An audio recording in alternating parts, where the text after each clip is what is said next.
Biddly bong. Welcome to the Man United agenda on Thursday, the 16th of May. I'm very pleased to be joined tonight by Yabba Forbes, although he's a Monday, really, and Dora as well. So, ladies first. Monday, how are you? Hey, you got jokes. I tell you guys, he had jokes backstage, and he started the show with jokes already at my expense again. Yeah, I'm good bath time. I'm good. I've just finished a day's work, and I feel okay. I'm not complaining. My motto this year: you got to catch me out, guys. If anyone asks me if I'm all right, and I don't say, if I say I'm okay, slap me, okay? Because I'm always good. I'm always good. I'm always going to be good, no matter what's going on. I'm always going to feel good. I'm always going to say I'm good and project that good energy. So, yeah, I'm fine, man. I might have had a hard day at work. I might have been drained. I might have been in situations that would break most people, but I am mighty. I'm strong, and I'm ready for this. Big up everyone in the comments. Big up to Dora. Big up Bath Time. I'm excited. Let's do this. can you match that energy, Dora? No. Probably not, but I will just say before we start this thumbnail is absolutely amazing. Bedtime, Thank you. kudos to you and your amazing talent to make these insane AI images. I'm obsessed with this one, in all honesty. Like, I'm in love with my Moroccan bold prints. I actually I'm in love, so thank you for that. But yeah, I feel good. A bit sick. I think I'm starting to get a sore throat a bit. So I'm trying. What to do we be... do when we're sick, Dora? I told you last night. We get our best fancy clothes on. Okay. Didn't you say it when you are down, when you are feeling in a foul mood? Then take fancy clothes, look at yourself in the mirror, and go on with your day. Yeah. Maybe I should try it, but I don't think fancy clothes will cure my sore throat. I will rather drink an aspirin or antibiotics. But thank you for motivation. It started from lockdown. Actually, I remember it's like we used to be allowed to go out shopping once or something, and I was so angry about this that one day I went out in my dinner jacket, like Sofra and Amrabat in the photo. I went to Tesco's in a tuxedo, and I felt great. It was really, really, God, that was such a strange time. But I don't want to get Monday started on that.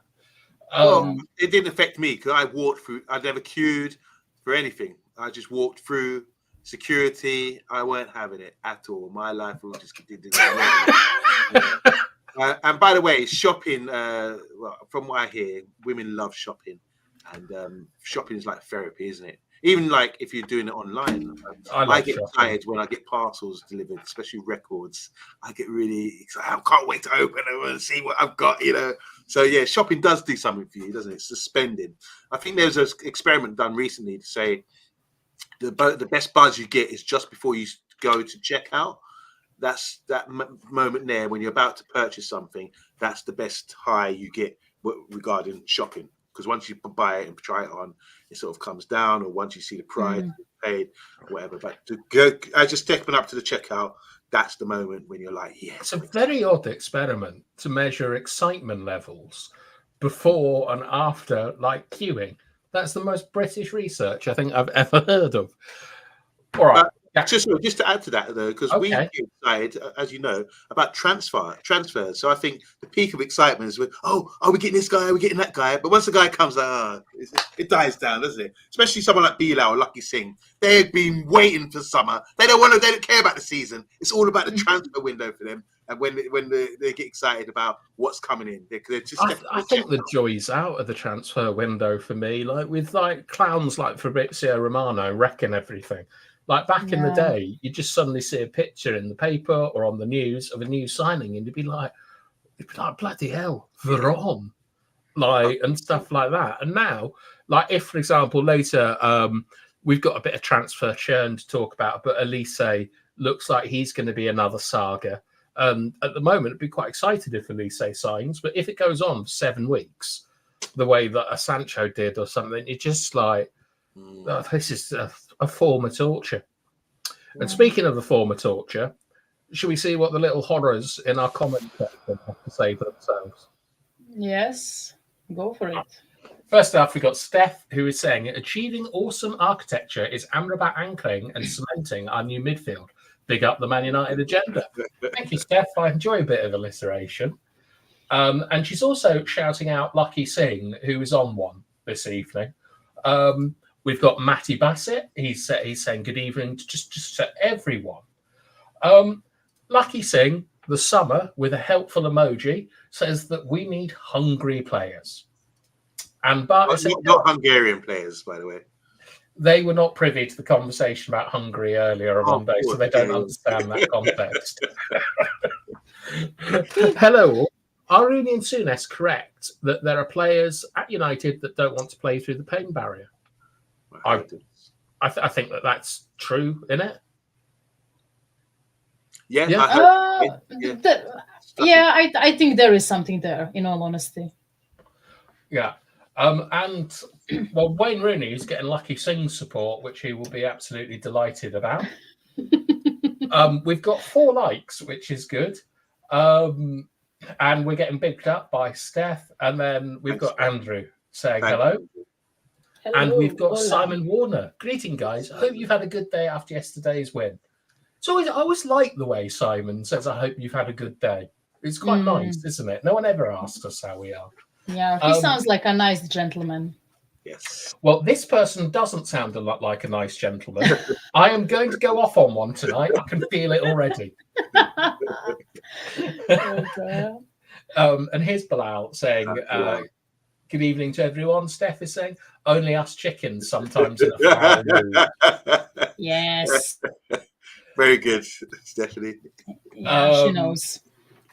That I just don't. This has to be your practice, and it appears to be shooting someone like I don't know what that means, Lucky, but keep them coming. All right. Can I just say that United fans are the most fickle frigging morons in all of football? Sofran Amrabat, 0 all season, has 2 6 out of 10 performances, and now we want to not only pay his wages, we want to spend 21 million of our precious budget on him. United deserve the mediocrity. The fans are, I don't know if I'm allowed to say that, but the fans are monks. I agree with him. Look who it is. It's a friendly face. Big up, everyone. Pranay. Finally on time. Hello, Pranay. We only see you fleetingly these days, so I hope you're well, my friend. And we've got 9 likes. Right. Boys and girls, we're going to try and whiz through some of the more boring items that are in the news. I probably shouldn't describe the news as boring. And then we're going, I haven't told Monday about this, but I have told Dora, we're going to talk about what we want for next season in terms of progression in specific areas on the football pitch. Okay, Monday, I'm sure you can handle that without any problems. Bring it on. Well, it's not a challenge. It is a challenge for our club, for sure. Our club are certainly challenging, not for honours, just our mental health. All right. Injury news? No, we're going straight to homegrown churn. So Evans and Heaton apparently are leaving United at the end of the season because their contracts are expired. And Mason Greenwood also has been targeted for a move. So it looks like we're going to have to sign British players over the summer, or at least homegrown players such as Frimpong and Elise. And also, we're after a Monaco midfielder called Fofana, who is an absolute unit of a player. I've seen him play for Monaco, and he's one of those guys that instantly strikes me as like looking like, like a sort of Greek god. He's like 6'2", built like an outhouse, moves very well, and he'd only cost 25 million. And I think with all the hype around Amrabat, Fofana looks to me to be a far more accomplished player that raises the floor of our physicality. I'll start with you, Dora. Fofana, Evans, Heaton, Greenwood, anything there that interests you? Well, Evans and Heaton leaving, this is an end of an era. they, gave their all for the club, but it's sad to see them go. But it is what it is. This is a sarcastic response, of course. With all jokes aside, I think Evans, when he played, he was fit. I think he helped us a lot this season, especially with all defensive, whatever difficulties and everything. It's sad, but it is what it is. We need to move on. I think this is absolutely expected. They are quite old and in the twilights of their careers, so it will be interesting to see where they end up. Mason Greenwood to Napoli, it's expected. In all honesty, I don't want to comment on it. I just want to say that I hope they pay good money for him. And lastly, Yusuf Fofana, the way you described him, unfortunately, I haven't seen that much of the French league this season, but the way you described him, he seems like Yaya Touré type of, physical midfielder. Like a Yaya Touré and Onana at Everton, like that kind of like sort of rangy but mobile build. And do you think he would fit within our midfield? Yeah, like I think that we're probably going to talk about this in depth a bit later, but like a lot of problems that we have with our midfielders, such as Casemiro, such as Eriksen, such as Amrabat, is the lack of physicality that they have in the midfield. Before we talk about their problems with sort of passing and stuff, all of the Amrabat isn't great at aerial duels. Casemiro, I don't know what he's good at the moment. And Eriksen sort of lacks mobility and things. So I think that like what we should probably look into do is finding an anchor style player that can really sort of help Kobe get a bit forward more, can support defense and attack effectively. And Fofana definitely has the physical profile to do that. And the French league is a bit similar to the German league in the fact that it runs on transitions, from what I can see. And that's been one of our big problems. So I think it's a signing that makes sense, but whether they can step up and perform is another matter. Now, Mr. Juma, what are you thinking? Yeah, just going through. So Johnny Evans, great season, great return to the club.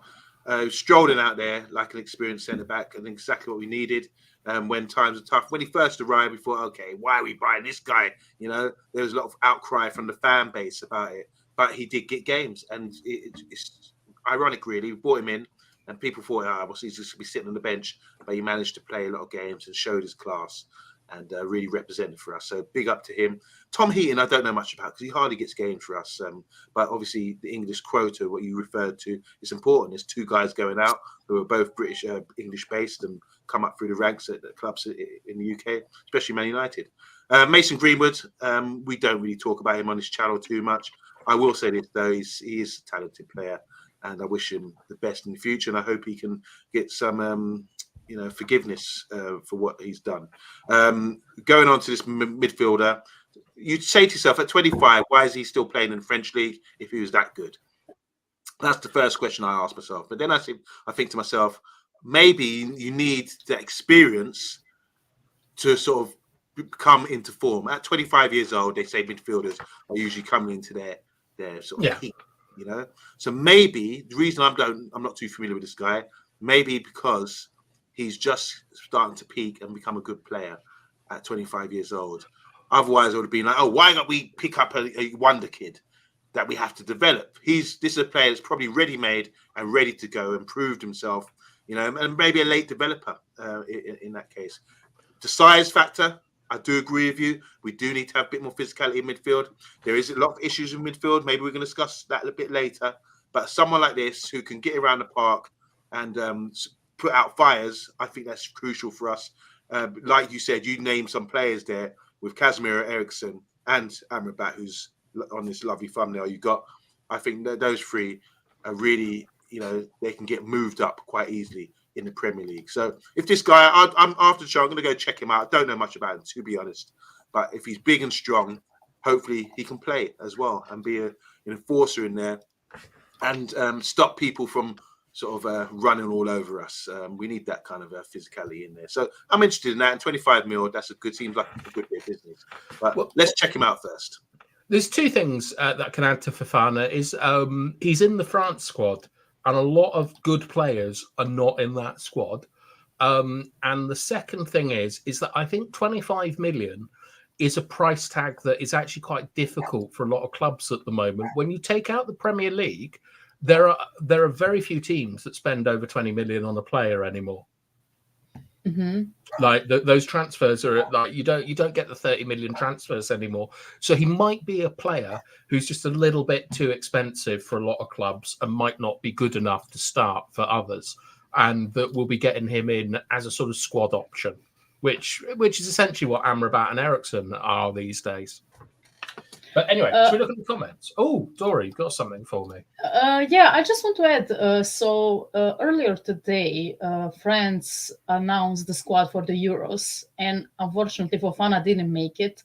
But that's just because Deschamps is really strict, and next to him, he called Kante, who hasn't had a good season in a really long time. He's is like it a Wesley Fofana then who's in the squad?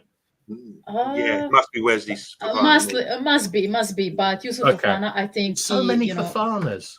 Yeah, it is. But yeah, I just wanted to add on that he didn't make it. But yeah, I must have got that wrong. So cheers. Yeah, no, all right. No problem. That's all right. I make mistakes. You two don't. Right, Andrew is saying, let me just move you, Dora. Andrew is saying, good news. I really want Kieran Dewsbury Hall and Tony. KDA at Dewsbury Hall. He also likes Gay, who I think would be a very good squad option. I think if you want to upgrade, say, Lindelof, Gay would be a good one. Now, Simon's brought up Ollie Watkins. I can't see this transfer happening myself. I'd love him, but I can't see that go. And look who it is. It's Michael Hill. We haven't seen you for some time, Michael. I hope you're doing well. It's no wonder Ineos are telling the players what is going on. There are more leaks than Northwest Water. And Bart actually got a decent comment for once. Evans could get a coaching gig, as we've seen Phil Jones is coaching the highly successful under-18 team. Yeah. Wow. Just the thing about Evans leaving is it seems unnatural to me not to have a Premier League winner in our squad, and he's the only one at the moment. Although there are some very odd rumours going around that I haven't stuck in the show that David De Gea might be coming back next season.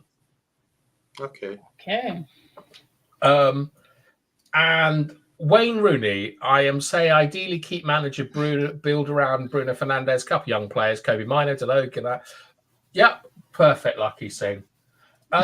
Wasn't Fofana at Southampton or a different one? No idea, Steph. There's loads of them. Like it's like, do you remember Dioufs back in the sort of 2000s? Oh yeah. We had one as well. I think we had a Diouf who was Swedish. Yeah, that's right. He went to Stoke. Yeah, and Traorés. There's a lot of Traorés as well. Traorés, yeah. And Pranay is saying, "Pay your rent, people. Like the video." Because we've only got 11 likes, which is quite a lot. So thank you very much, everyone. And look, it's Patrick. Always like Patrick. Comes in with good questions. Okay, Amrabat. For 21 million, is that low risk? Did he need a season to settle? Rodri first season was average. Caicedo and Enzo, not great. Gravenberch, Endo, okay-ish. United signings judged early. So, Dora, with all this evidence here, like Caicedo, I'm assuming he means at Chelsea because he went straight out on loan at Brighton. Is there, I mean, only one of these players I think has actually done well, which is Rodri. But do you think that 21 million for Amrabat is worth pursuing? No, I simply no, because I think he has so much flaws in his game. As Andrew is saying in the chat, first touch, you mentioned it even after the match reaction, he has the energy, he has, intelligence to be in the right spots on the pitch, but the way he handles the ball or, controls the ball is so bad, in my opinion, especially for a Premier League player. And that, in my opinion, doesn't warrant for him to even be on the bench, because I feel that someone from the academy, or someone from the low table teams that we sign for 20 mil would do a much better job than him. I wish I wish him the best for the rest of his career. I wish that he performs in the last 2 games of the season, especially in the FA Cup final, but I don't think he's that good, in all honesty. I think he's one of those, Renato Sanchez types. He got overhyped after one big tournament, and unfortunately, Premier League is just not a league for him. Well, big news. Rushmano, you generous, beautiful man. You've come in and gifted 5 memberships, which is incredibly kind, completely unnecessary, but absolutely appreciated. We don't have any benefits for our members, to be honest, and probably won't. But it's such a kind gesture, and we really appreciate it. So let us know how you're getting on, and it's lovely to see you again. Thank you very much. Yeah, they're such a good community, aren't they? Amonde, do you want to talk about Amrabat? No, I just agree. I don't think we should sign him, even if it's 21 million. It would be a regret. We've had players like Donny van de Beek, who is probably not at the level. He's had a whole season to do something. Granted, we did pose a question. He was playing in different positions. Was he given enough game time? But from what I've seen, I'm not going to trash him about his control and all that kind of thing. I just don't think he's suited. We need to look forward now and not hold on to players who haven't really stepped up. And he needs to. I mean, football's a short career. He's at an age where he should be playing at his best. And if that's his best, I think we need to find better. But that's no disrespect to him. I wish him the best going forward.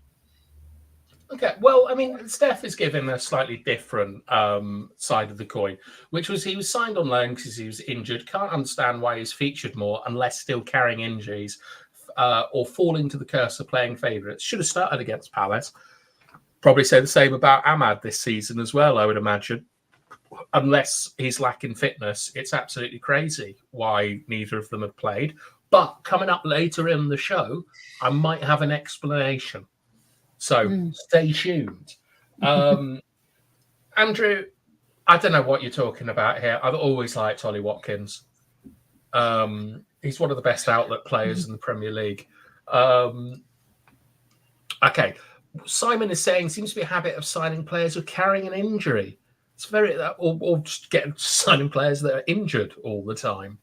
And speaking of players that are injured all the time, and there seems to be hundreds of them, Dembele's. Like, there's been a lot. Who was that? I know I'm putting on weight, but don't take the mickey. Okay, good one, Amondo.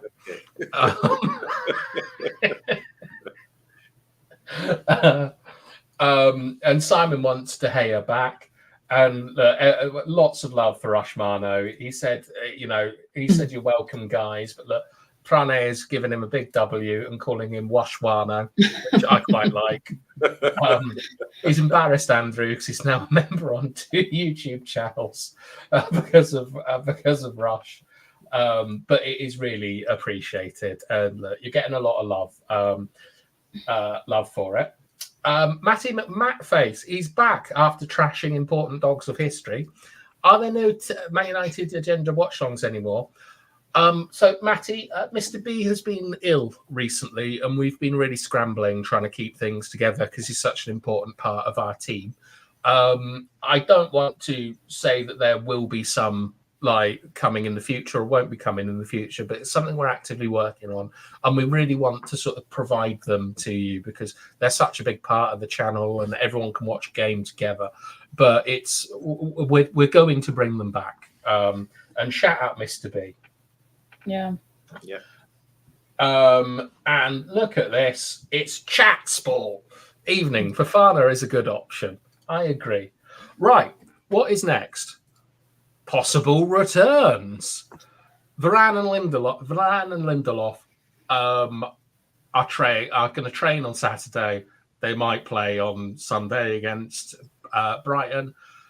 Maguire could be back for the FA Cup final. But Luke Shaw has had a setback and is a major doubt for the FA Cup final, and I suspect the Euros. I'm going to start with you, Amonde. What do you think? I mean, can Varane and Lindelof miss Sunday and play in the FA Cup final? Of course they can. Of course, the amount of intense training they do, you could have a match behind closed doors on a Tuesday or something. You could be sparring, boxers spar up to a week before a fight, don't they? And I think the same applies in football. You can have intense training sessions, intense 11-11s, which almost can sort of replicate a match conditions on a Tuesday when you got a game on a Saturday. That's enough time to get them fit and ready. So I don't think there's too much of an issue when you got players experienced like Victor Lindelof and Varane. They're not like they're rookies out here. They know how to sort of get themselves ready, and they've been in big games like this before. Especially with Varane, he's been in Champions League finals many times, and I'm sure he's come back from injuries because he's been so injured so many times. So there's no concern. No concern for me. I think the way we train as professional players, you could just get that sort of sharpness during the week and then get them into the side and even start somebody. You've seen, for example, Martinez, he's been on the bench. He came on the other day due to an injury. I'm sure he's match fit, but it's just about precaution and not forcing things too much, and they're making the right decisions. So I think it's possible if we're sure and we're talking about Varane being ready, to go midweek, you could drop Casemiro back into midfield and put a recognised centre-back, whether it's Lindelof or Varane in that position. It's very difficult to arrange a friendly at this stage of the season with any intensity. And I don't know if we've got enough men to actually have 22 players, like playing an 11 versus 11 at the moment. That's probably true. Suppose we could use the kids. Dora, what are you thinking here? I've got a feeling you might be going to Luke Shaw first. Yeah, you know what? I don't know. This isn't a surprise. I just feel that every time he is, injured, he always, during the seasons where, there is a big tournament, I just always feel that he's ready for the tournament because Southgate loves him. It happened a few times, the World Cup, 2018, the Euros, like it's always, he gets injured, he cannot play for a lot of the games of, the Premier League season, and then he all of a sudden is healthy for big tournaments. Look, that's my doubt. I'm not saying that's the truth, but I just really, I'm really fed up with this guy. I just, I think this should be the end of him in Manchester United Football Club. But I'm not surprised of him, not being available for the last two matches of the season. When it comes to other guys, if Varane and Lindelof are, fit for the Brighton game, at least I think that they should feature. Maybe build up some match fitness before that City game, because I feel that Casemiro is just. I know people are going to say, "Oh, but he made less mistakes yesterday." I don't think that's a good excuse, by the way, because he played, 4 games in a row at the centre back. He will, ease into it. He will not ease into anything. So I beg for someone like Martinez and Varane at least trying to play together and maybe remind us of how good they were last season. I hope that's the case, in all honesty. So we will see. But I don't want to see Casemiro, in all honesty, in that central defense. And to be quite honest with you guys, I'm not very keen on him in that midfield, but we will probably see him if the centre backs are fit for those 2 last games. But that's just me. Do you know who I'm keen on? Sorry? Hydro. And he's popped in to say, hello. For my 2 cents on this, I think that the 2 players that start the FA Cup final should start the game against Brighton and at least get in an hour. And I agree with everything that has been said about Luke Shaw, but my mind keeps going back to the fact that when he came back from injury, he was subbed off once before halftime and once at halftime in 2 subsequent games, and he's now had a setback in his recovery. I feel he might not have been managed properly in this case, and it might not be on him. But like everyone else says, he's just too unreliable to have as your left back. Yeah. All right, what have we got next? Oh yeah, this is quite interesting. So there was a story yesterday about how Bruno is a top target for Saudi Arabia.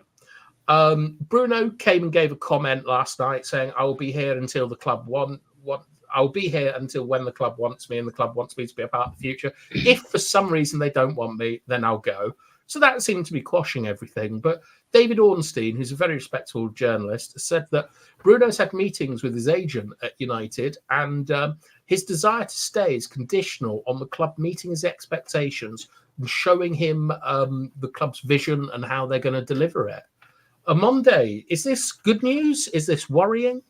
No, not worrying. It's fair. I think that's fair for any player. If you're signing another contract, he's at the stage now where the next move at his age will be probably the last move at top flight football for him.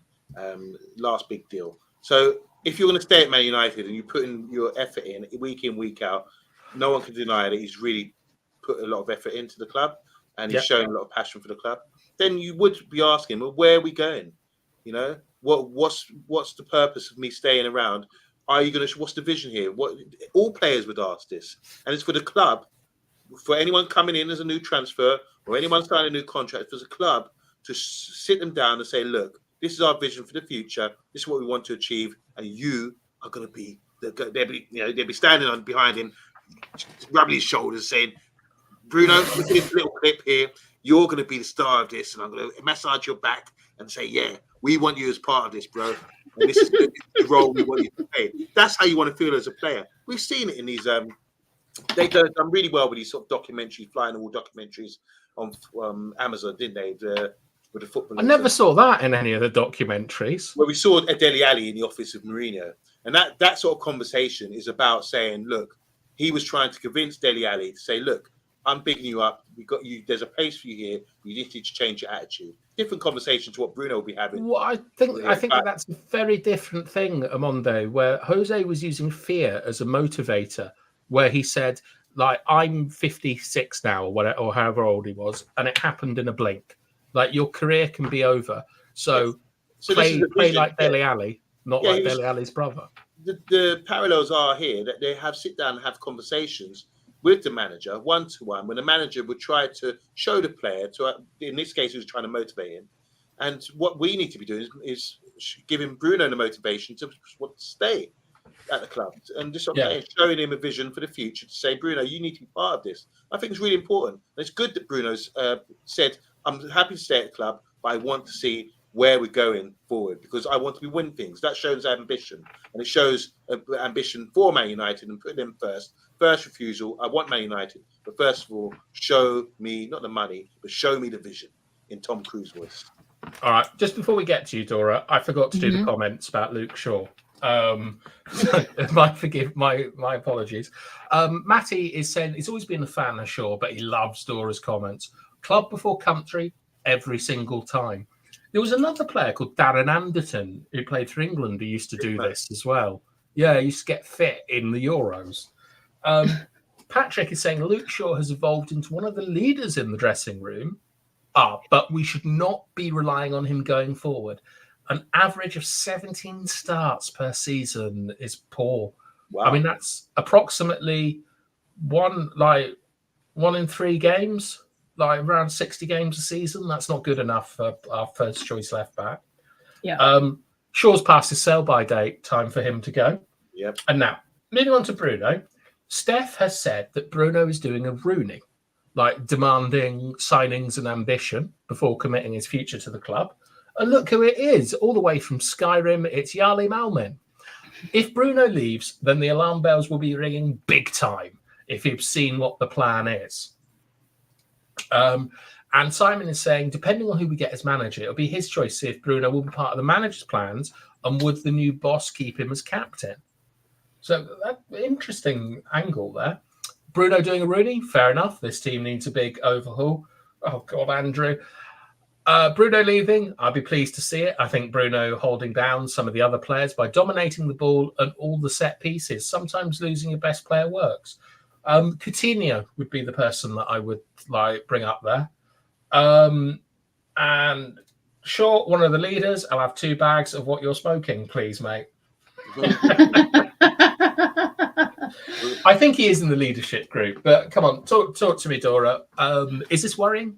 What are you thinking? Look, I said it multiple times, during this season, especially on this channel, that I am absolutely detached from some of, from most of the squad, because they just disappointed me. They disappoint me every single game, every single week. And, it is what it is, right? I'm just, a bit colder than I was before when it comes to players. Bruno kind of started playing much better in the last month or so. But I feel that he, in his, how do you say it? By his ways, I think he had overall a not very good of a season. I would only consider selling him if some club comes in and throws at him 120 mil, 100 mil, Declan Rice type of, money, where, oh, this is your best player, we need to pay for him, like Arsenal paid for West Ham, because Declan Rice, in West Ham, then he was their best player. I think that would be the only time where I would consider Bruno, for sale, if someone throws insane amounts of money. But, as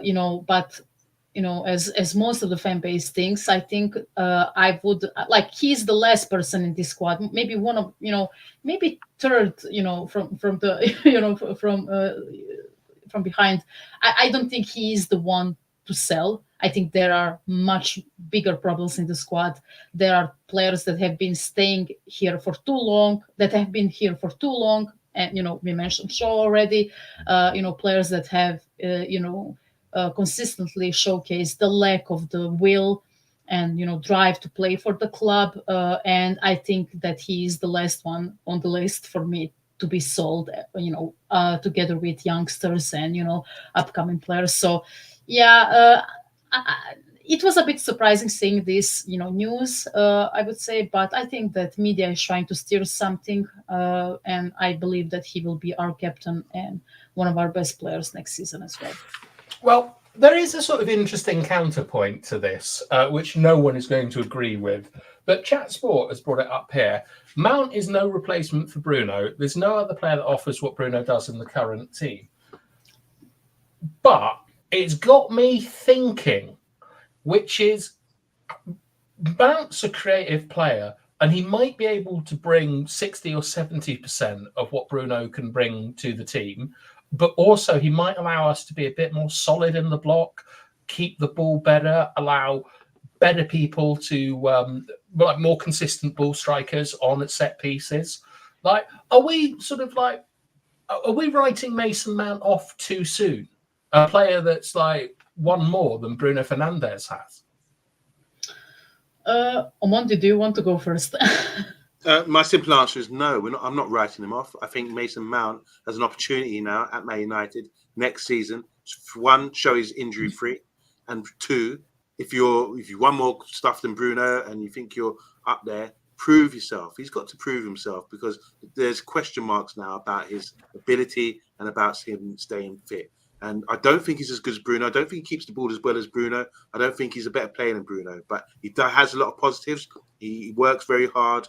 He's got a lot of movement off the ball, and he's a good finisher as well. He gets into the box. He's always a goal threat. So I can see the positives for him, but I want to see better next season. Yeah. Is there anything else you want to say, Dora? No, I just wanted to add, I'm not writing him off as well. It's just that if Ten Hag stays next season, and I hope that he doesn't, but there is a possibility that he stays.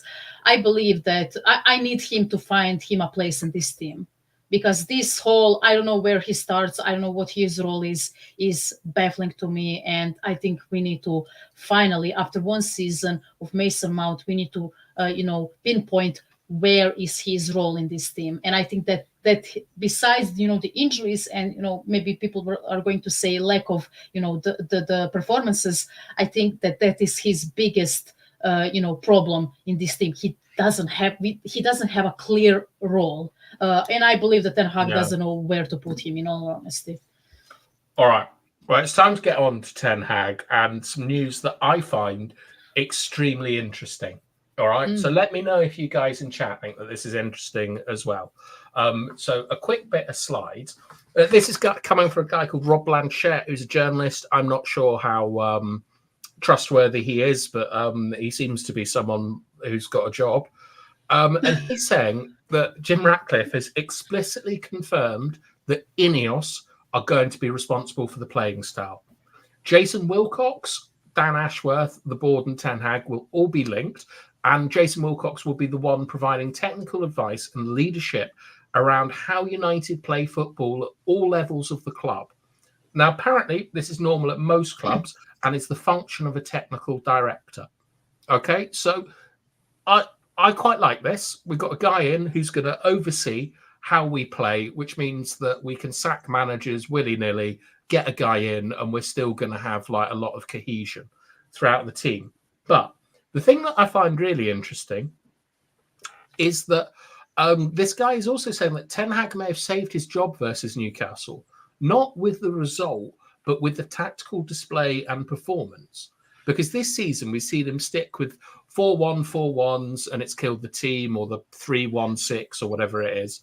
And the new technical director, Jason Wilcox, has had an influence on formation shapes, tactics, and game plan.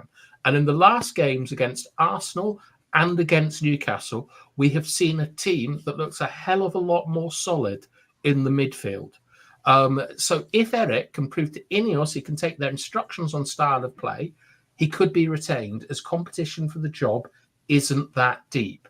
So Amonde, as someone who's staunchly Ten Hag in, and we all respect that, what do you think about this? Yeah, I mean, you just described perfectly what a technical director does.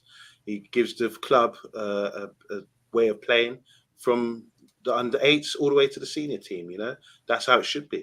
And I think if we've seen influence of Jason Wilcox in the last couple of games with the way we changed it, protecting that midfield, he must have realised there's an issue there and made an adaptation and looked around the squad and looked at the players and worked out a style of play. Then I think that's how it should be. I mean, that's what successful clubs are doing, and we need to model ourselves on successful clubs like the Liverpools, the Man Cities, the Arsenals right now, who have technical directors also influencing proceedings like that.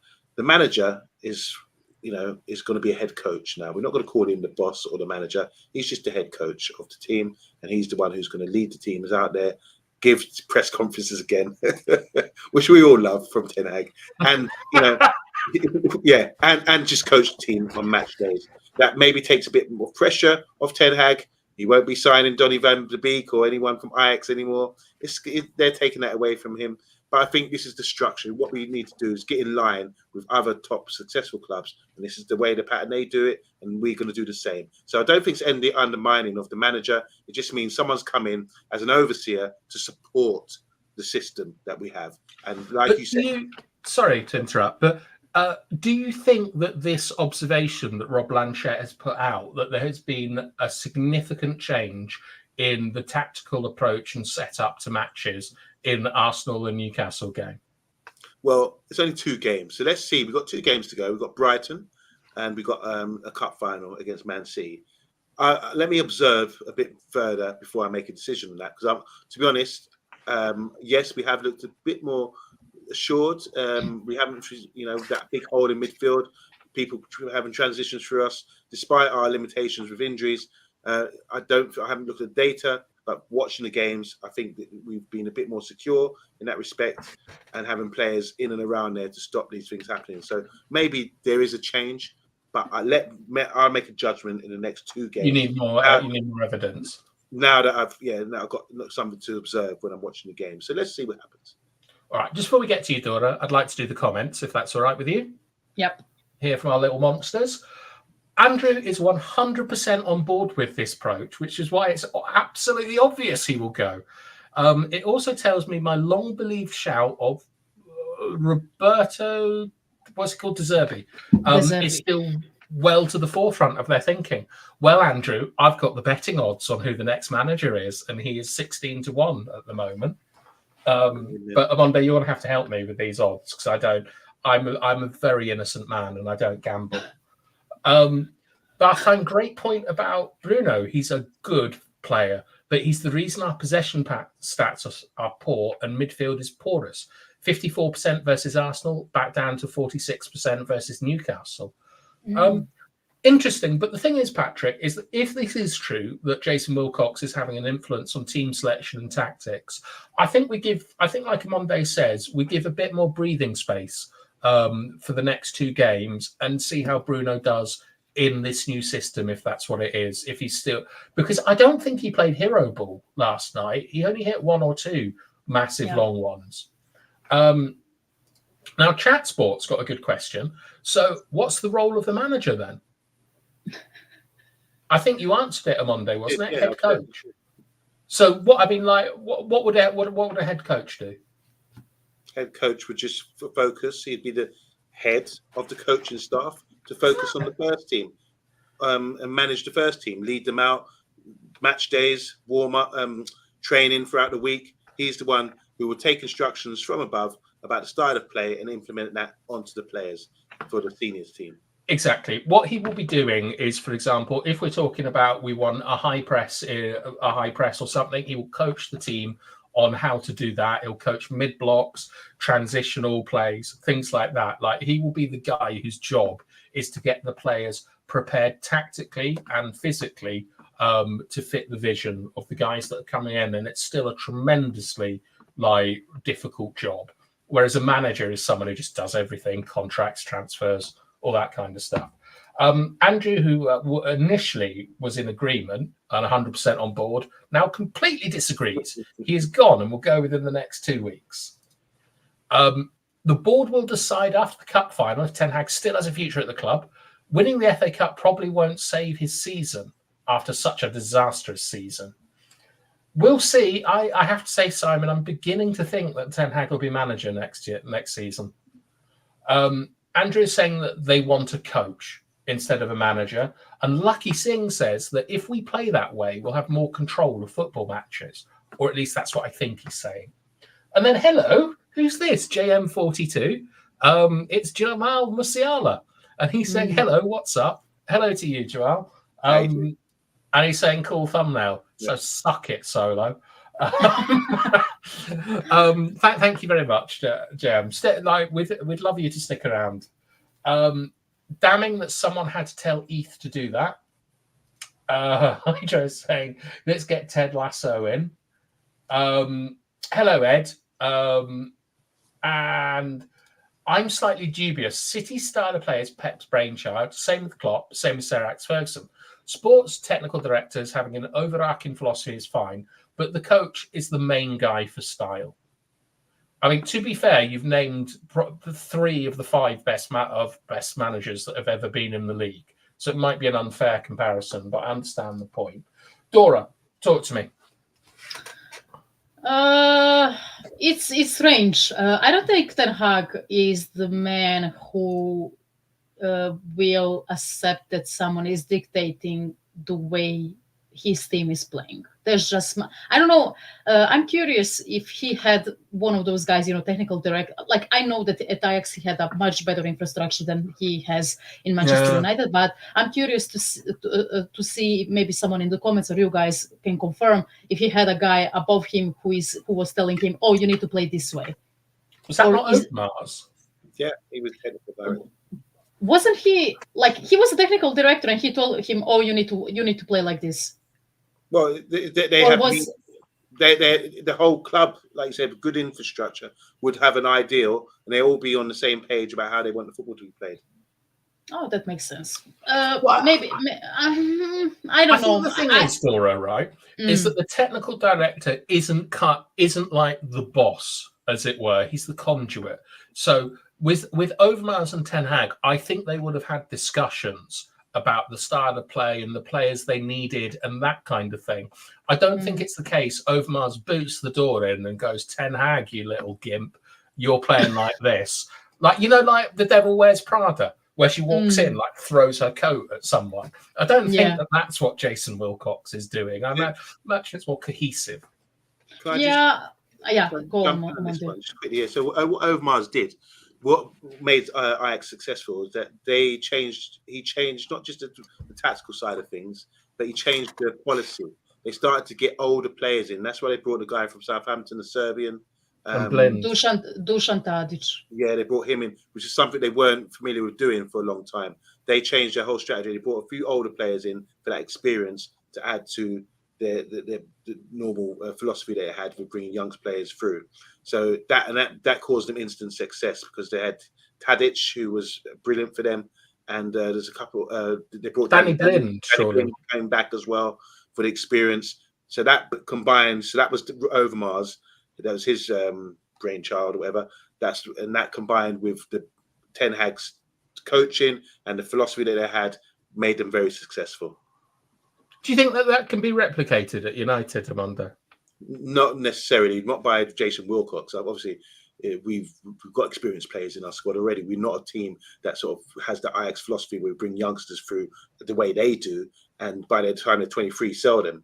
You know, we were been there for a long time. So it's a different club, but hopefully Wilcox, we can see the effects of that. I don't know what you think, Dora, but I think Ajax is a special example because they, the Cruyff, Johan Cruyff way. They are, playing their own, Dutch football is, it's their identity, the way they play. Hence why they are always on the same page. And as you guys mentioned, Overmars, Van der Sar, even who was, director of football, chief of football, whatever he was, that higher he was, they were all on the same page. Hence why, after Ten Hag left, after Overmars left, after Van der Sar left, after the health scare, they are kind of falling apart. They are fifth in the league, and they have one of the worst seasons in a very long time. So I'm curious to see how with Ineos coming in, they obviously want to have similar thing, right? They want to create fundamentals, and they want to create the atmosphere and the style of play that will fit the United way, because I saw them kind of hinting at it, because they want to bring back that spirit of the club as we had for so many years under Sir Alex Ferguson and even before, right? But it will be interesting to see. I'm not sure about Ten Hag. I as I said multiple times, I'm still not bought on him. But apparently, a lot of the fan base wants him because he's worth all the hassle after a disastrous season and one of the worst seasons at United club's history. They didn't step up for Mourinho. They didn't step up for Van Gaal. They didn't step up for Moyes. They didn't step up for Ole, who was for some a club legend. So I don't know why Ten Hag is the one after one game, but if he stays, I want him to prove me wrong. I don't know what will this work with Wilcox as it worked at Ajax with Overmars. It's really interesting. Sorry, Dora, it's really interesting you say that, because within European football, Ajax and Barcelona players are often looked at with a great deal of trepidation from other football clubs, because they very rarely are able to replicate that playing style anywhere else. And I wonder if Overmars has tried to change that model, where you are then able to flog Donny, De Jong. I think there was another good young player that got sold. De Ligt. Kasper Holzberg. Yeah, that's the one. Yeah. Right, De Ligt. And you can see that De Ligt, okay, so De Jong's gone to Barcelona, but De Ligt was at Juventus and Bayern Munich and things like that. So that's quite interesting. But I also want to start shouting out some people in the comments, because this isn't a podcast, this is interactive. So Andrew is saying, I see this as a bridgehead move from Sir Jim, meaning that this is a sort of is it a continuation candidate, as it were? We're trying to get things in place before we really explode and attack the title. And then Man from there, I haven't seen you before, Man from there, but I hope you're well. And he's saying that chaos football works best. So I imagine you're not a Manchester United fan. Where is Mr. B? Is he good? I believe that Mr. B will be back with us relatively soon. But he'll be watching, and he's always in our thoughts and our minds.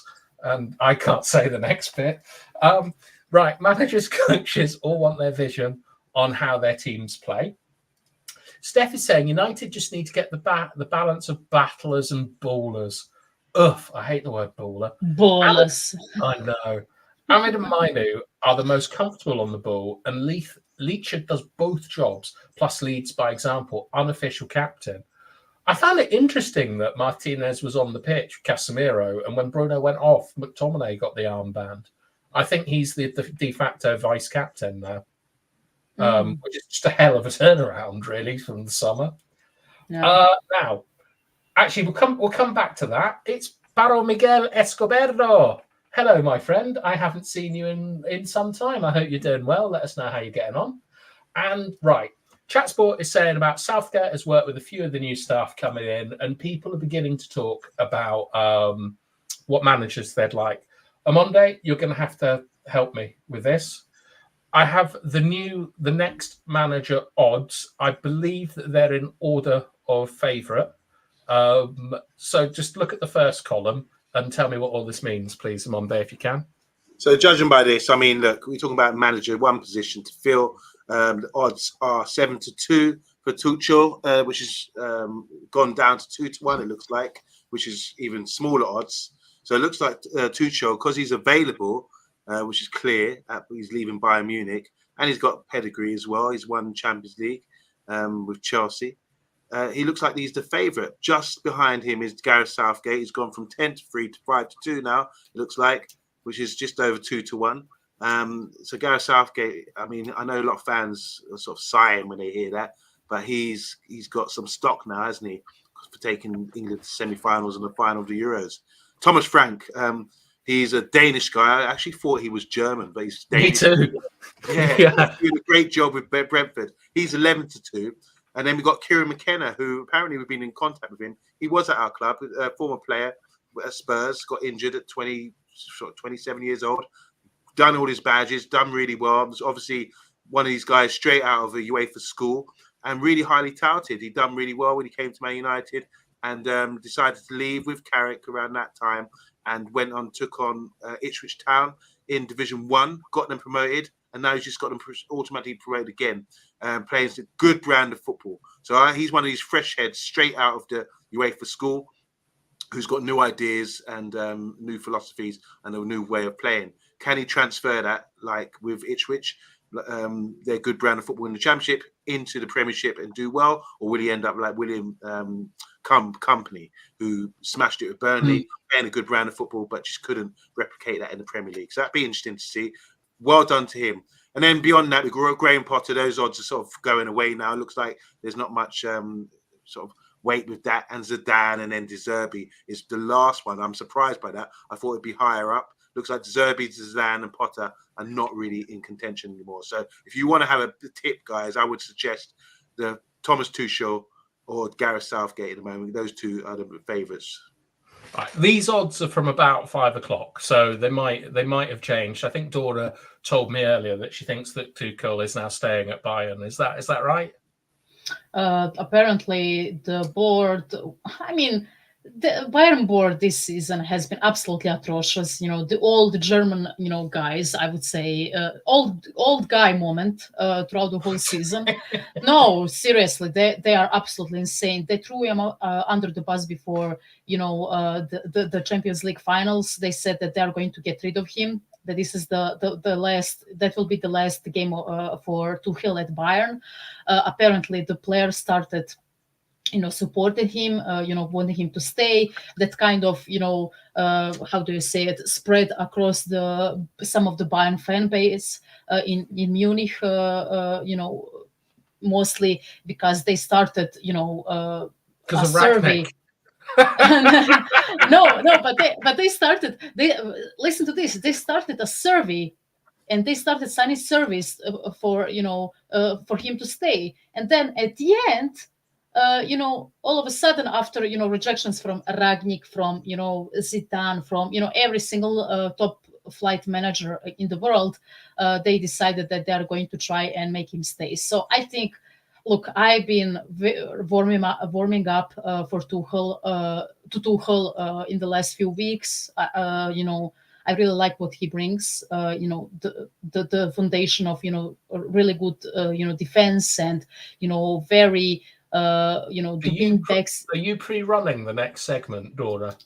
Oh, sorry. Oh my God, am I spoiling it? Yeah. Oh my God, I will stop it. But yeah, apparently they want him to stay. Now.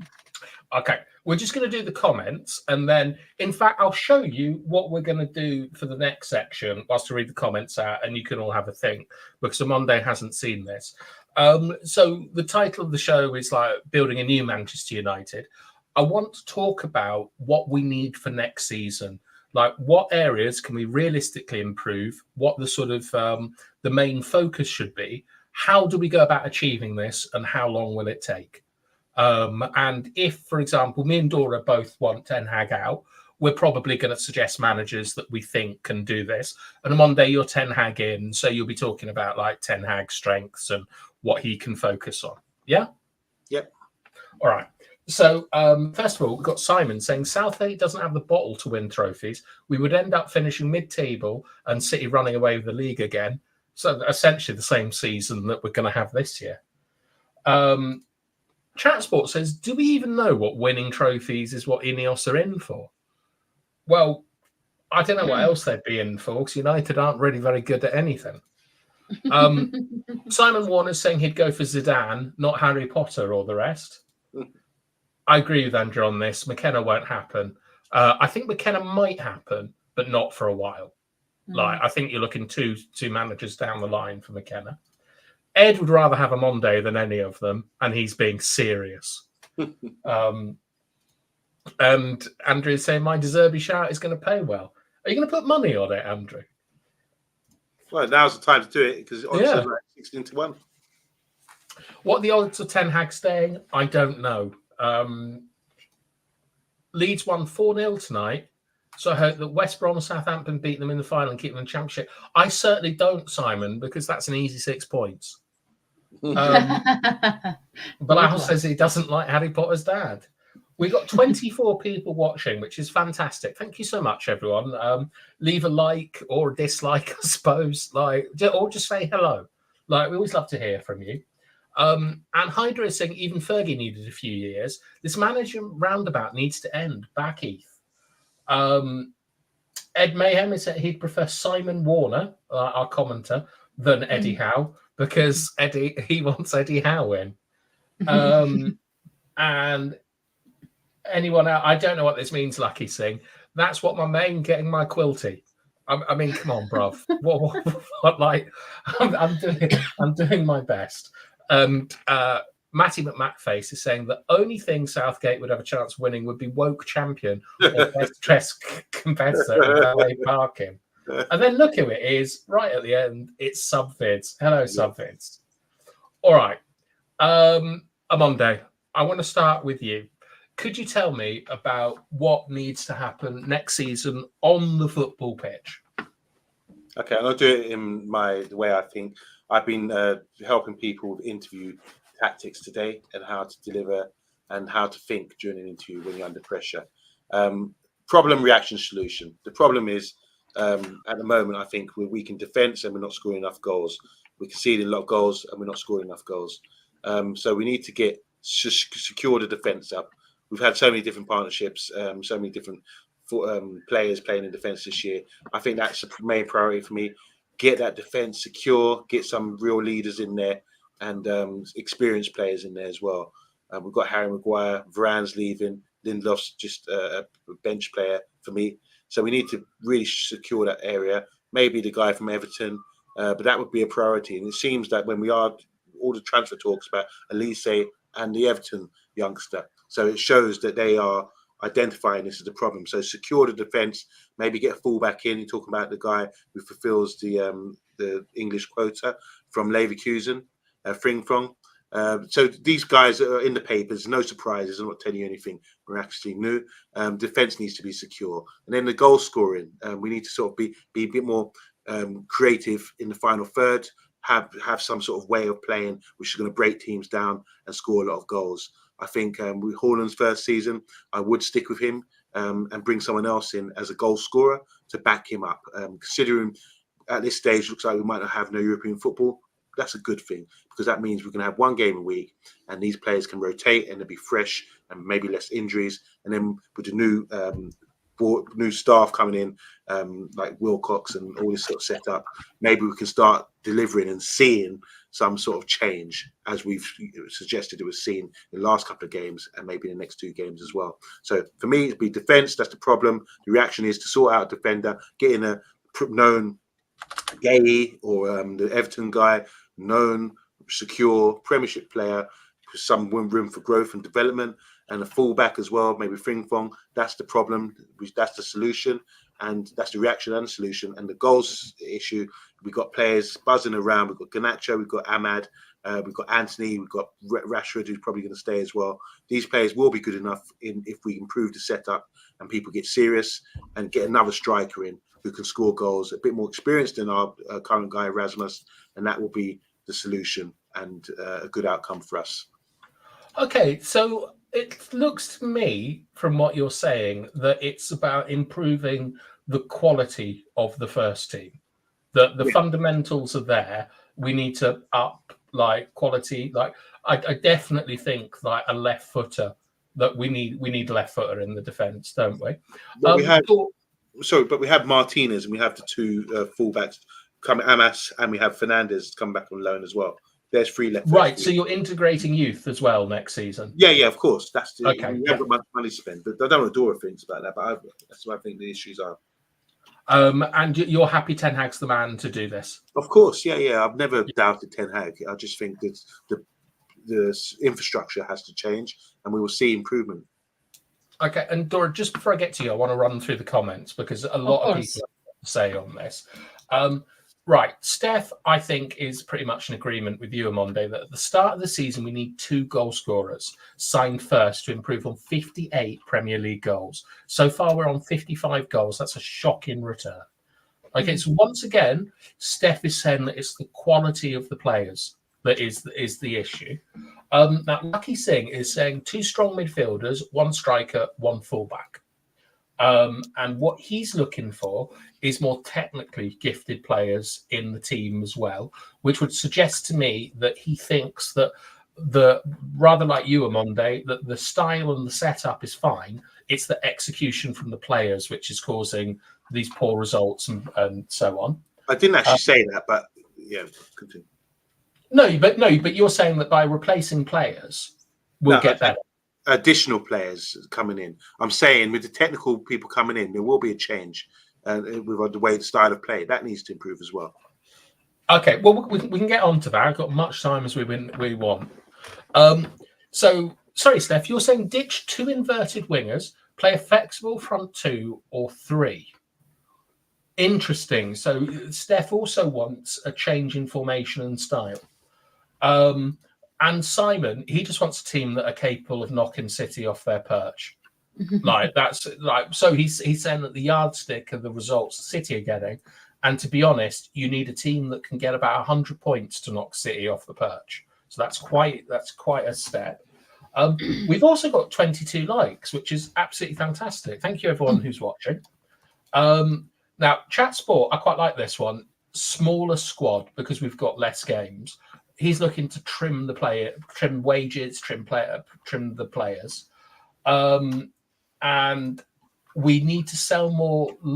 We need to sell more than loan players out. A certain loan players may not return, stay at the new club after paying well for them. I imagine we're sort of talking about Donny van der Beeks, Palestris, players like that. Sancho, yeah. And Lucky Singh is saying, patience. This is going to take time. So as a club, we've got to support our team and the project. And we've now got 23 likes, so this is great. And what's also great is Dora. And Dora, you're going to now fix Manchester United for me. Yeah, I felt like, look, I am, as I said many times, I wish that some of these players need to go. The likes of Shaw, Lindelof, Casemiro will probably leave. Varane is 100% leaving. Martial is leaving. You have so many players, leaving, and I think that we need a massive, as Omandi said, we need some of the players to fit in those holes. I would honestly focus on that midfield and the way we are set up, especially defensively. I feel that the formation and the style of play, as the journalist or that guy that you mentioned before, I think that's it. We will call him Rob. Robbie. So Robbie, yeah. I'm tired, Robbie. Oh my God, I love that. I love that. But yeah, he said it. What I think. He said, I think that I agree on. I think that the formation is clearly an issue. I think that this, people. I think people would agree that even if we sign to Rodri this season, for example, who is at the peak of his powers, he wouldn't be able to withstand the attacks, and he wouldn't thrive in this kind of style of play, especially when we are defending. I think that us conceding 84 goals, most of them stem from the problems that we had. You bad time explaining so many times this season with that mid block, and every time we are trying to defend the transition. I think that needs to be fixed. I would I would sit with Wilcox, the new manager. Is it going to be Tuchel, or is it going to be someone someone more younger? For example, I don't know, people were talking about the Bournemouth manager Iraola, who is a 41-year-old who has been doing really good at Rayo Vallecano and with a limited budget in the Premier League with Bournemouth. They are kind of playing 4-2-3-1 and 4-3-3 style of play with two deep midfielders who are supporting the defense and letting the fullbacks and the other players up the pitch. I think that is something that Ten Hag might correct that if he could have corrected that if he actually tried, but he didn't, in my opinion. But yeah, I would probably sign at least two midfielders and just how do you say it, change and refresh that style of play and the formation, because in my opinion it doesn't work. It just doesn't work. After that, I agree with Omondi. I think we have some of the youth players that deserve to be at least on the bench and or to feature in that first team squad, as I would say, training with them and fix something in that training ground as well. Fix up, the infrastructure and the medical stuff that has been, an issue as well. But yeah, in football, in terms, I would focus on that midfield. After that, if we are lucky, and we sign, for example, Fofana, and someone else in that midfield to replace the likes of Eriksen and the other guys, I think if we focus, our next focus should be the defense.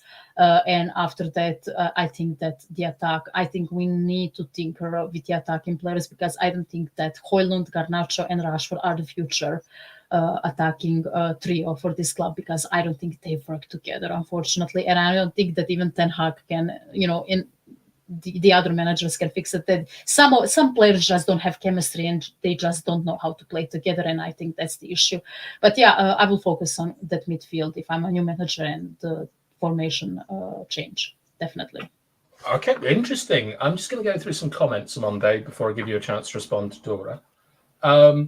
Simon is saying he wants a whole new back four. No European football is equals less games. He also doesn't want players whose egos are bigger than the team. Keep them at home and sign players who are proud to wear our famous red shirt and give the fans something to cheer about. Chat Sport is saying Sancho will go for about 25 million, and then there's the wages and add-ons and so on. Get Avram Van Beer, which is, I think I've seen this on Stefan's channel. Avram Van Beer is Donny van de Beek. I don't know why that's the case. To a 4-year deal at Nottingham. Play Anthony at left back. There's quite a lot here. Dora, I'm looking 23 years old at a football club. That's what we want to focus on. 2 midfielders, 1 fullback, 1 centre back, 1 striker. So that's kind of a spine of a team there. Mm. And this team needs on-pitch IQ, and Lucky wants more people running. Like, get some runners in the team. Right. So Monday, you listened to Dora. Is there anything that like you agree or disagree with? Look, we're all here to sort of we want the best for the club, and I know Dora's intentions are good. She's seen flaws, but it's about what we say, and I agree with Dora. But I think it's about the difference is where the priority lies. So she's saying from this season we've seen issues with the Ten Hag system and how open we are in midfield, and that's why she wants to make a tactical improvement. That's the problem she feels, and she's giving a solution to bring in midfielder. I think the priority lies elsewhere. With personnel, that left-footed centre back with the Everton guy, as you said, a full-back, maybe a right-back, because if Wan-Bissaka, who was getting slated last night, I was really surprised by that, is not at the level, and a striker as well to sort of back up our forward. Based on the goals we conceded and the goals we scored. But I'm not disagreeing with Dora. I respect everyone's opinion. It's just where you prioritise things. I would put her issue as a serious issue, make it a serious issue, and maybe put it second or third on my list. But I respect her opinion. Yeah, it's interesting because I would have gone for very different things, which is I think that we need to coach a press. I think that we need to be able to build out from the back. These are the 2 biggest problems that I see alongside defending transitions. We've seen 2 goals conceded in the last 2 games from long balls punted up the pitch. I think that we can't really control transfers as much as we would like. We might want to get an Elise in to sort of jazz up that attack. We might want to get someone like Giroud in to be a mentor for Rasmus Højlund. We might want to get a Branthwaite in, but we're not really in a position to go out and pluck like our top signings, as it were. So I think that what I want, and this is going to sound contrarian, but it's not. I would be quite up for getting Thomas Frank in as manager, because I think that we need to up the physical floor of the team. And we've seen that he's done that at Brentford. I think that our tradition is in transitions and transition attacking play. I think that Brentford are probably up there with the best in the league at doing that, or at least they've done it to us several times. I think that having seen City and Arsenal, the ability to defend in a low block is crucial for challenging at the top, like in Europe or in the Premier League. And I think Brentford's low block is one of the best. And I think that we really need to improve our set pieces. And as Andrew was saying earlier, that the next manager is going to be a kind of make weight until we're in a position to really explode and go for the title. I think that all these things, playing through a press and pressing, which we know Brentford can press, I'm not sure if they can play through a press, but the physicalness, the low block, the set pieces, these are all things that Arsenal have incorporated in the last 2 seasons, and we've seen them fly up the league from 8th to 2nd. And so that's kind of where I think that we need to improve. It's on the basics of football, and the basics now are playing through a press and pressing. I expected that answer, in all honesty. You're so pragmatic at that time. But I make a lot of sense there. I mean, about the issues. You've highlighted the problem, and then your reaction and the solution. Thomas Frank, for example, because he's shown, you said it brilliantly. What the issue were: set pieces. He's good at that. Transition. He's good at that. Just defending the low block. He seems to be good at that. But just keep in mind, he's dealing with players. Yes. With all these Scandinavian players and 3 at the back, Pinnock and the Norwegian guy. They're all big units, but 3 at the back, the only width they have is from their fullbacks, Rico Lewis and someone on the other side. It's also different, Brentford to Manchester United, without question. And we've seen what happened to Graham Potter, when he went to Chelsea. Yeah. I just think that Frank has a bit of personality to him. Like One of the only issues I have is his comments about Sancho, What where did he like, say? oh, ages ago we won. I think when Ragnick was manager, we always seem to somehow beat Brentford when they should win, like with McTominay and things. But he said afterwards that it's just disgusting, like that Manchester United have a substitute who's not even here that costs more than our team in relation to Sancho, and Sancho was at a family funeral, which. Well, it didn't go down well with the fan base. No, was he? He wasn't to know that. No, but I mean, you know what modern society is like. They're ready to jump on anything. But I agree, he's not a perfect fit, and it could go wrong.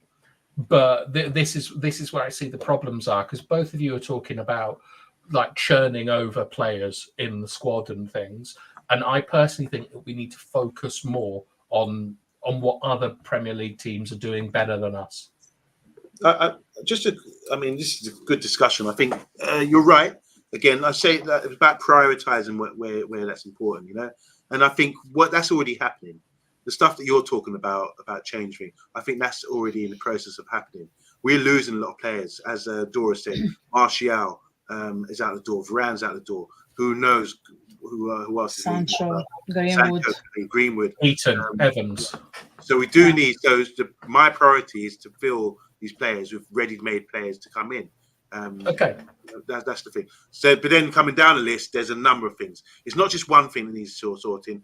Dora's gave a great example for stuff that needs to be fixed, and you're talking about other stuff that needs to be fixed as well, which I think is already happening behind the scenes, because there'll be a decision after the FA Cup final whether we've got a new manager or the manager's going to be working with the new team going forward. So yeah, it's going to be interesting times for the club. All right. Well, just before we finish off, and I will go through some comments, then we can do closing statements, as we're pushing our time limit quite a lot. So Simon says we have a habit of concentrating on one key player each window, and he'd find out he wants to stay at his respective club. We have to branch out. Players who excel in the Euros could be possible targets. I hope not, Simon. The ghost of Royston Drenthe still haunts me to this day. Renato Sanchez still haunts me today as well. Yeah, exactly. Borski as well. And Drenthe only played in under-21s. It wasn't a major tournament, was it? No, he played. I think he played in the main one. Then he went to Real Madrid off the back of it, and then to Everton. Yeah. I think it was under-20. I'm not sure. I'm sure it was under-21. They beat England. That might be Depay, to be honest.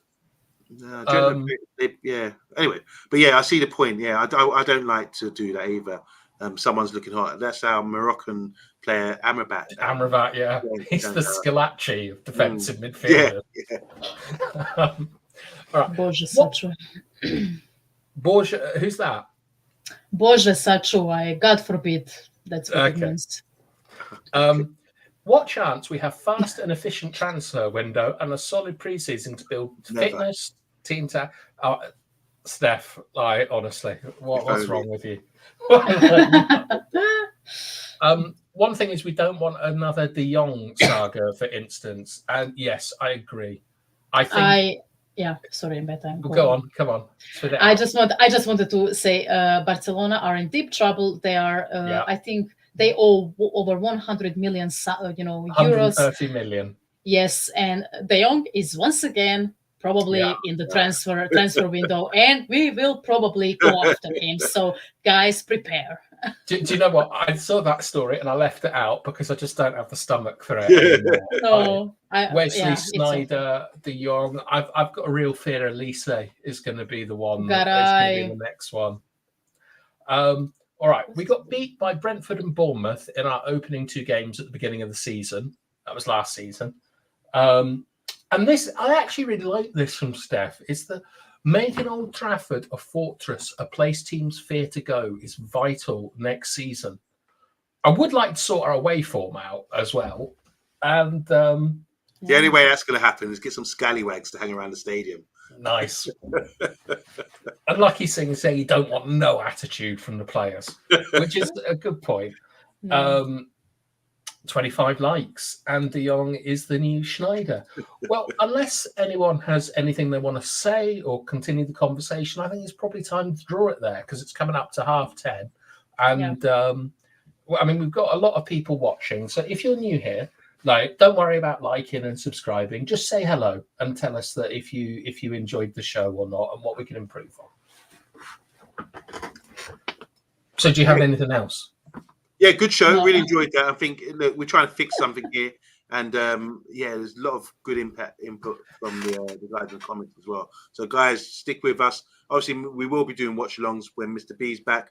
Get well soon, Mr. B, and we'll be back obviously for a post-match show on Sunday for the big game against Brighton, and obviously the FA Cup is coming up. It's Cup week, so I'm really excited about that. I think we can do it. Are we doing a show tomorrow? Unfortunately, I am out at a rap concert. My brother's rapping, so Hinde is rapping. No, my sister's husband. He's a rapper. Big up my yeah. Like Suge Knight. That'd be terrifying. Death Row Records. Yeah, probably. He probably is managing him, my big brother. Well, my big little brother, anyway. But yeah, so I'm not around tomorrow, so unfortunately no show. But I'm looking forward to the last game of the season, and it has been a good season. I did try to end the show on this last week. I was just going to say I thought it's been a decent season. I just don't think the quality is there overall throughout the whole Prem, because there's some of the teams at the bottom being a bit whack. All right. Well, we've got some really nice comments coming in. Like Chat Sports enjoyed himself. Simon saying this has been a good stream tonight. Thoroughly enjoyed it. Can't wait for the next one with such a group of fun-loving guys. Have a good night, everyone, and a great Friday.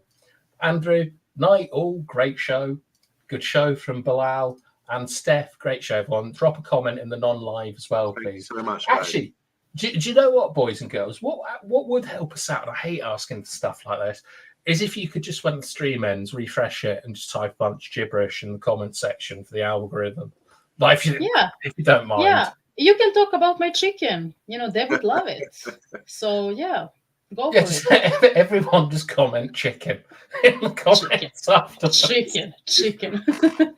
All right. So, Dora, chicken tonight? Hope not, because I've been on a chicken, I've been eating chicken all year, and I'm sick and tired of it. I love, mixing it up a bit. So yeah, no chicken tonight. It will be, a warm bed tonight, in all honesty, because I'm getting tired. Yeah, this weather is killing me. I am, a metropath, apparently. And yeah, I need to go and make myself some tea to actually, fight this cold, I would say. So yeah, but great. Yeah, great show once again. And yeah, it means a lot, for you guys, to be here and interact with us. I always, enjoy being here. So yeah, kudos to you as well. Thank you. All right. Well, thank you very much, everyone. I really enjoyed tonight's show, and thank you for spending time with us. We'll probably see you Sunday at 6 o'clock or 7 o'clock for a match reaction. So take care till then, and really enjoy your weekends. Bye-bye.